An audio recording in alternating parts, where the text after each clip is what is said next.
여러분 안녕하십니까? JTBC 아침 뉴스입니다. 전북은 오늘 아침 장수 영하 2도, 전주 5도 등 기온이 영하 2도에서 6도까지 떨어져 올가을 들어 가장 춥겠습니다. 오늘은 대체로 맑고 쌀쌀하겠습니다. 낮 최고 기온은 전주 15도 등 12도에서 15도로 어제보다 4, 5도가량 낮겠습니다. 미세먼지 농도는 좋음 수준을 보이겠습니다. 내일까지 춥겠고 바람이 강하게 불어 체감 온도는 더 떨어지겠습니다. 전주기상지청은 모레는 북서쪽 고기압이 물러가면서 다시 평년 기온을 되찾을 것으로 내다봤습니다. 대한방직 부지를 자광건설이 매입하면서 개발 방향에 관심이 모아지고 있습니다. 하지만 자광 측의 계획대로라면 특혜성 시비가 나올 수밖에 없습니다. 전주시 역시 상업시설 중심의 개발에 대해서는 호의적이지 않아서 추진 전망은 밝지 않습니다. 보도에 정윤성 기자입니다. 자광건설은 2023년 세계 잼버리 대회를 겨냥한 복합시설을 구상하고 있습니다. 이 가운데는 공동주택과 대규모 쇼핑몰이 핵심입니다. 이 사업을 위해선 대한방직전주공장 부지를 공업용지에서 주거용지로 바꿔야 되지만 엄청난 개발 이익과 특혜 논란을 불러올 수밖에 없습니다. 현재 공장 부지를 다른 부지로 변경해 준다면 곧바로 특혜 시비와 함께 새롭게 개발하고는 업자에게 막대한 이익이 가는 문제이기 때문에 대규모 아파트 건립에 대해선 전주 시내로 통하는 바람길을 막는 환경 문제, 교통 혼잡, 아파트 과잉 공급과 고분양가 등의 부작용을 피하기 어렵습니다. 더구나 전주시는 아파트뿐만 아니라 대규모 판매 시설도 받아들일 수 없다는 입장을 고수하고 있습니다. 소상공인들을 보호해야 되기 때문에 대형 판매 시설 자체는 저희들이 들어올 수가 없는 상황입니다. 이 사업의 또 하나의 축인 전라북도 역시 특혜성 시비를 의식하고 있습니다. 대한방직 부지의 3.8%를 소유하고 있는 전라북도가 땅을 매각하지 않으면 대한방직 부지 개발은 어렵습니다. 도에서는 그거 팔 의향이 없죠. 구체적으로 무슨 방침이 그거가 나와야 저희들이 이제 검토를 해보는데 아직 그런 것이 없기 때문에. 근본적으로 자광건설이 과연 이 같은 논란을 불식시키며 공익성과 수익성을 결합시킬 수 있는 능력과 의지가 있느냐는 의구심 또한 적지 않은 것이 사실입니다. JTBC 뉴스 정유정입니다. 최근 농촌의 태양광 발전 시설이 크게 늘면서 농작물 피해를 걱정하는 민원이 급증하고 있습니다. 하지만 제대로 된 연구 결과가 없어서 농민들의 불안감이 커지고 있습니다. 주혜인 기자입니다. 김제의 한 배과수원입니다. 열흘 전부터 과수원과 채 10m도 떨어지지 않은 곳에서 태양광 발전 시설 공사가 시작됐습니다. 농민은 태양광 반사판에서 반사되는 빛으로 주변 온도가 올라가 배나무 생육에 영향이 있지는 않을까 걱정하고 있습니다. 가장 문제는 여기 온도가 올라가지 않냐 이렇게 판단하고 있습니다. 그리고 이 배나무를 전부 쳐다보면은 이 문제가 있죠. 배나무가 굉장히 예민하죠. 고온 피해로 인해서 이 열매가 크지를 않는 거죠. 김제시의 경우 올 들어 지금까지 12건의 태양광 관련 민원이 들어왔습니다. 자치단체들은 태양광 발전시설의 빛 반사율이 일반 유리보다는 적다는 한국에너지기술평가원의 실험 결과를 근거로 농작물 피해는 없다고 주장하고 있습니다. 하지만 이는 일반적인 반사율 실험일 뿐 실제 과수원에서 태양광 발전시설이 과수에 어떤 피해를 주는지에 대한 현장 실험은 이루어지지 않았습니다. 과수에 대해서는 저희가 연구를 하지도 않은 거예요. 과수 피해가 있다는 것은 연구하지 않았습니다. 정부는 신재생 에너지 발전을 장려하면서도 정작 태양광 발전에 따른 농민 피해를 예방하는 데는 손을 놓고 있는 겁니다. 태양광의 빛 반사로 인해서 농작물이나 과수 피해에 대한 농민들의 이런 염려를 검증할 수 있는 연구가 당연히 필요할 것이고요. 그 결과로 인해서 피해가 있다라고 하면 이걸 어떻게 해나갈 것인지 이런 대책 마련 또한 필요할 거라고 생각을 합니다. 농민들의 불안감을 해소할 수 있도록 농작물과 과수 피해에 대한 철저한 현장 실증 연구와 보완 대책이 뒤따라야 할 것으로 보입니다.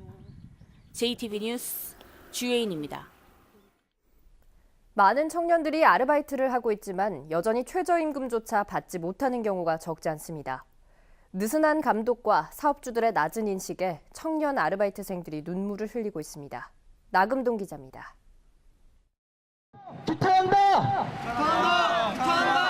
전주의 한 편의점 앞에서 체불임금을 요구하는 집회가 열렸습니다. 이근희 씨가 이곳에서 하루 7시간씩 한 달 넘게 아르바이트를 하고 받은 돈은 시간당 5,000원. 최저임금인 6,470원에 한참 모자랍니다. 뒤늦게 사장에게 체불임금과 주유소당 50여만 원을 달라고 요구했지만 돌아온 대답은 황당했습니다. 사회초년생이 어떻게 사회생활을 그딴 식으로 하냐. 내가 네 일하는 CCTV 다 돌려봤다. 내가 네 통장 압류할 거다라고 협박도 하시고. 편의점 업주는 이 씨가 계약서에 시급 5천 원을 받기로 서명했으며 단지 타일러스일 뿐 협박은 하지 않았다고 말합니다. 어느 날 갑자기 와가지고 나한테 최저임금에 유예되니까 불러. 야, 네가 계약서를 다 쓰고 이렇게 했는데 그 부분에 대해서 네가 한 말에 대해서 책임을 지고 네가 쌓이는 거에 대해 책임을 져야지. 하지만 당사자가 계약을 했어도 최저임금 미만의 금액을 주는 것은 엄연한 근로기준법 위반입니다.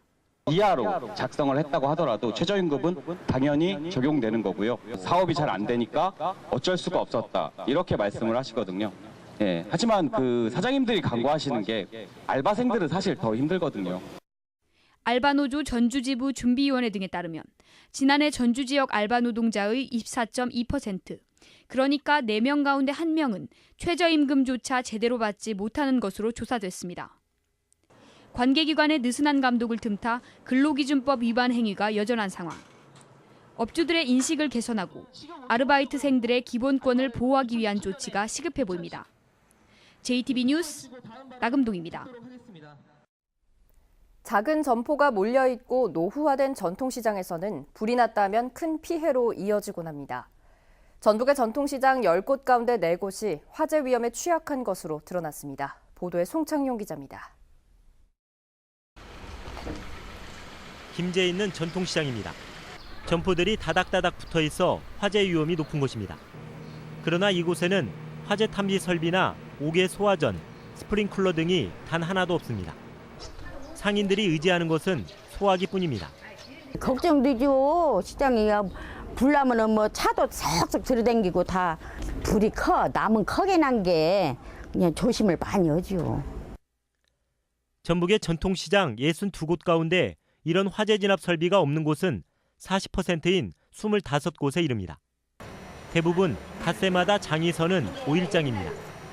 규모가 상대적으로 작다는 이유로 지자체나 관계기관의 지원에서 소외됐기 때문입니다. 제대로 된 화재 예방과 진압 설비를 갖추지 않으면 특히 야간에 불이 났을 때 큰 화재로 이어지기 쉽습니다. 지난 1월 여수 수산시장 화재와 지난해 대구 서무시장 화재 모두 새벽에 불이 나 수백 개의 점포가 잿더미가 됐습니다. 심야 시간에 매일 2, 3회 이렇게 소방 순찰을 실시하고 있고요. 또 화재가 나면은 소방관서에 자동 통보되도록 화재 속보기를 도내 15개 시장에 설치 추진하고 있습니다. 주로 상설시장을 대상으로 하는 전통시장 현대화 사업을 5일장 등 비상설시장으로도 확대해 화재 예방과 진압 시설을 시급히 설치해야 할 것으로 보입니다. JTB 뉴스 송창용입니다. 50년 전 지정환 신부는 임실 주민들의 궁핍한 생활을 조금이라도 돕기 위해 한국 최초로 치즈를 만들기 시작했습니다. 어느덧 국내 대표적인 치즈의 고장이 된 임실군이 이런 지신부의 삶터를 복원해 역사 문화 공간으로 꾸몄습니다. 시군 소식 오정현 기자가 정리했습니다. 50년 전 척박하고 작은 농촌 마을에서 처음으로 치즈를 만든 지정환 신부. 사냥 2마리로 치즈를 시작했던 그의 오래된 삶터가 임실 치즈의 역사를 소개하는 문화 공간으로 재탄생했습니다. 놀랐어요. 왜냐하면 50년 전에 치즈 무엇인가도 모르고 이런 데서 치즈 공장 시작해봤어요. 이런 날 보면 놀랐어요. 임실군은 이곳을 임실 치즈 테마파크와 연계해 핵심 관광 코스로 만들 계획입니다. 폐허가 된 최초 임실 치즈 공장을 총 사업비 10억 원을 들여 역사문화 공간으로 새롭게 재탄생시켰으며 앞으로 치즈 공원도 조성해 임실 치즈 관광산업의 교두보로 삼겠습니다. 우리나라와 미국, 일본, 터키 등 세계 각국의 도예가들이 한데 모였습니다. 조선도공 남원을 빗다라는 주제로 열린 제6회 남원 국제 도예 캠프에서는 작품 전시와 함께 전통 도예 시범 등 다양한 프로그램이 진행됐습니다. 이곳 남원은 정유재란 때 조선 도공들이 많이 끌려갔던 곳이기도 합니다. 그래서 그 조선의 도공에 혼을 기르고 개성 발전시키고자 장수군은 겨울철 폭설과 한파를 대비해 다음 달 3일까지 관내 목조 문화재에 대한 안전 점검을 실시합니다. 장수향교 등 국가지정문화재와 중요 목조 문화재 17군데를 점검하고 담장이나 석축이 변형되거나 훼손됐는지도 살필 계획입니다. JTB 뉴스 오정현입니다. 전북교육청이 전주 효천지구에 초등학교 설립을 추진합니다. 전북교육청이 전랍도의회 심의를 요청한 가칭 효천초등학교에 설립하는 39개 학급의 학생 수 1,000명 규모입니다.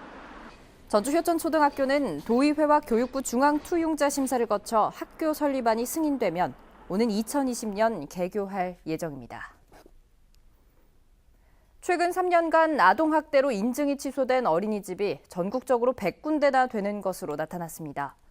국회 김광수 의원실에 따르면 아동복지법 위반으로 인증이 취소된 곳은 지난 2014년 16군데, 2015년 40군데, 지난해 44군데로 해마다 증가하고 있으며 올해도 상반기에만 26곳의 어린이집의 인증이 취소됐습니다. 김 의원은 정부가 보육의 질을 높이겠다면서도 정작 보육교사들의 근무 환경 개선비는 305억 원이나 부족하다며 정부의 적극적인 대책이 필요하다고 지적했습니다. FTA, 자유무역협정에 따른 농축산업계의 피해를 줄이기 위해 농어촌 상생협력기금을 모금하고 있지만 5대 발전소 가운데는 서부발전 한 곳만 53억 원의 출연금을 조성한 것으로 드러났습니다. 국민의당 조배숙 의원은 5군데 발전소의 사장이 공석이라 출연금 모금이 쉽지 않다며 정부의 대책을 촉구했습니다. 농어촌 상생협력기금은 농어촌의 지속가능한 발전을 위해 공기업과 농수협 등이 매년 1,000억 원씩 10년에 걸쳐 1조 원을 조성하기로 했지만 기업들은 준조세라며 반발하고 있습니다. 낙후 지역을 개발하는 도시재생 뉴딜 사업이 내년부터 본격적으로 시행됩니다. 전랍도는 최근 도시재생 뉴딜 사업을 공모한 결과 전주 등 7개 시군에서 신청함에 따라 이 가운데 3곳을 선정해 다음 달 국토부에 제출할 예정입니다. 국토교통부가 직접 선정하는 중앙공모에는 전주와 군산, 정읍 등 4개 시군이 제안서를 내고 심사 결과를 기다리고 있습니다. 전주시가 주소가 없는 등산로와 천변 산책로 등의 위급 상황 시 쉽게 위치를 확인할 수 있는 안전 번호판을 설치합니다.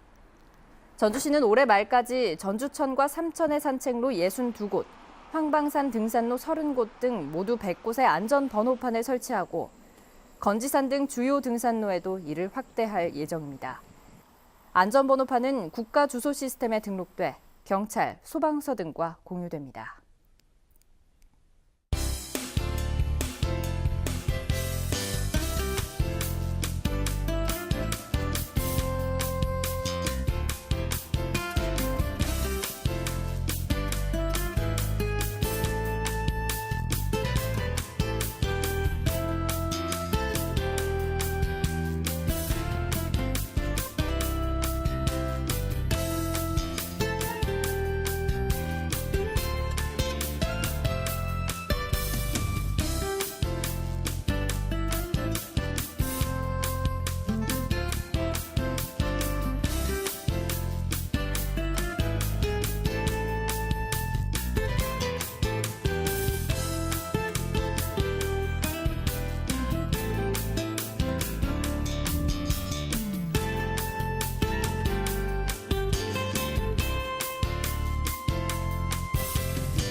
JTB 아침 뉴스를 마칩니다. 함께해 주신 여러분 고맙습니다.